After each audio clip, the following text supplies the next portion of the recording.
Inside Richard Hammond's shocking split from wife, when she wanted him out of his £7 million castle.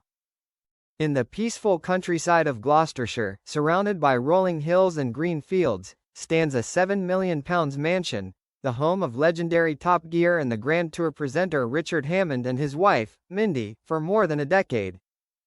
But behind the ancient stone walls and manicured gardens, a storm was brewing, and it ended in a stunning split.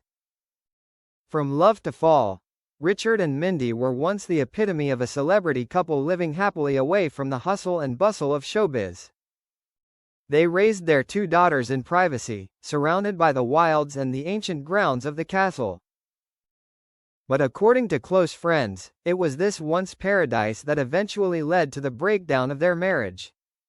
Richard was fascinated by the house, like it was part of his soul, says an old friend of the couple. Mindy felt trapped, like she was living in a museum.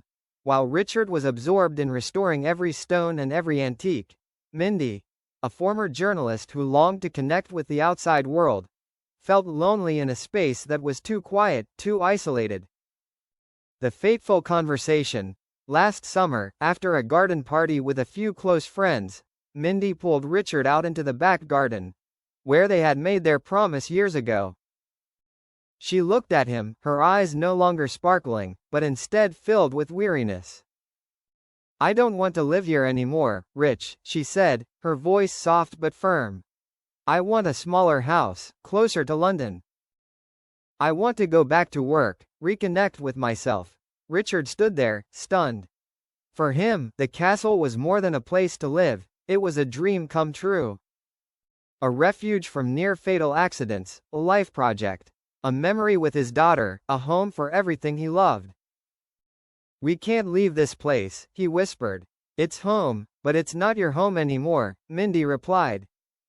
The cold months. Life then descended into a Cold War. Though they still lived together, they barely spoke. Dinners became silent. The old loving handwritten letters were replaced by notes on the fridge. "Feed the dog, meeting at 3.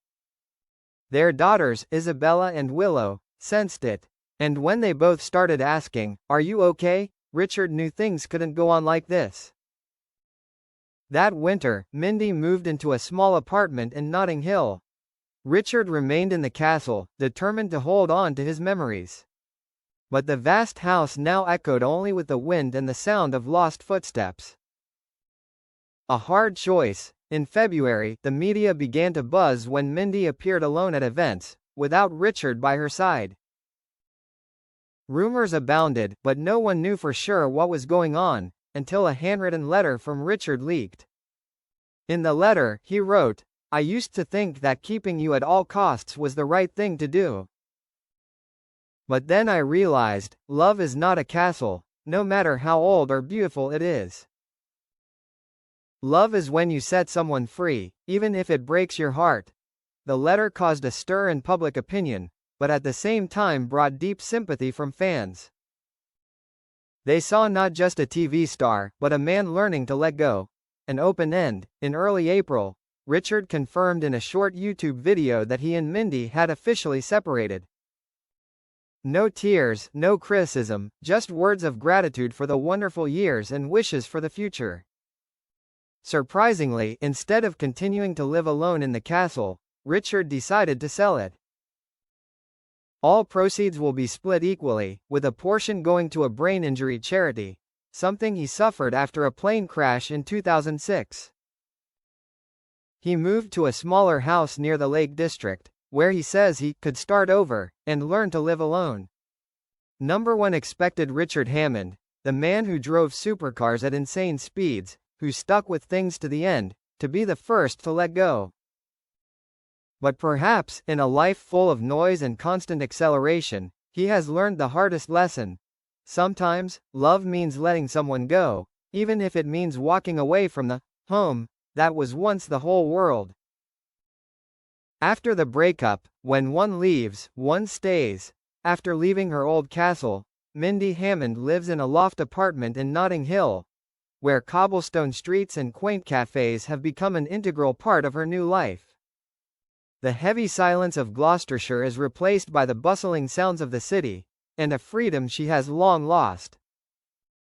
At first, waking up alone in the mornings was uncomfortable. There was no dog barking in the yard, no smell of the pastries Richard used to bake every weekend, and no voice in his monotone talking about a new vintage car he had discovered. But then, one Saturday morning, Mindy passed a small bookshop near Portobello Road. She went in, intending to read a light novel, but came across a flyer. Writers wanted, theme, starting over. She smiled. Fate? Maybe. But more importantly, for the first time in years, she felt excited about something, for herself.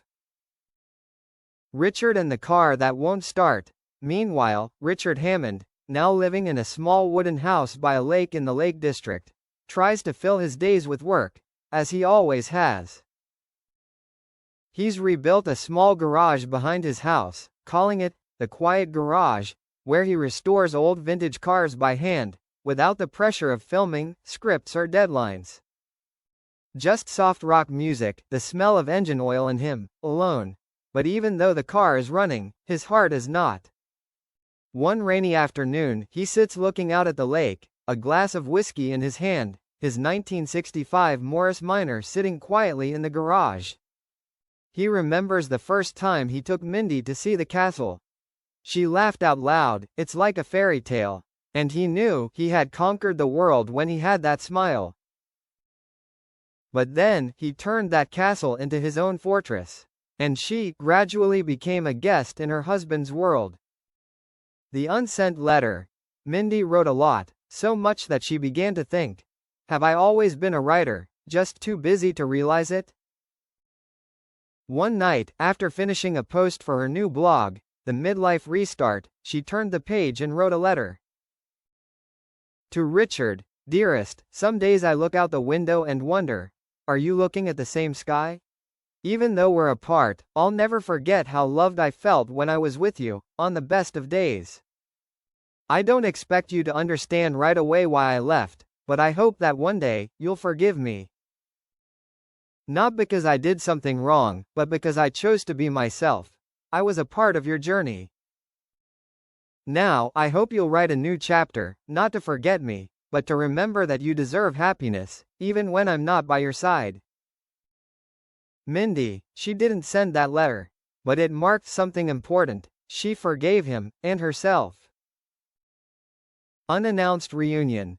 Near the end of the year, at a classic car show in Birmingham, where Richard was raising money for a brain injury organization. Mindy was there too, but this time as a reporter for a new magazine.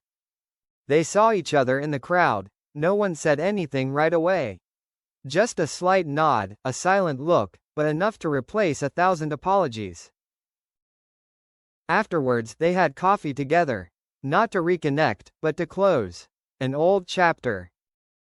A glorious youth. I sold the castle, Richard said. Now I live where I can hear the ducks quacking every morning. Mindy laughed. That sounds like you. And you? He asked. I write, she said. About people starting over. Quote.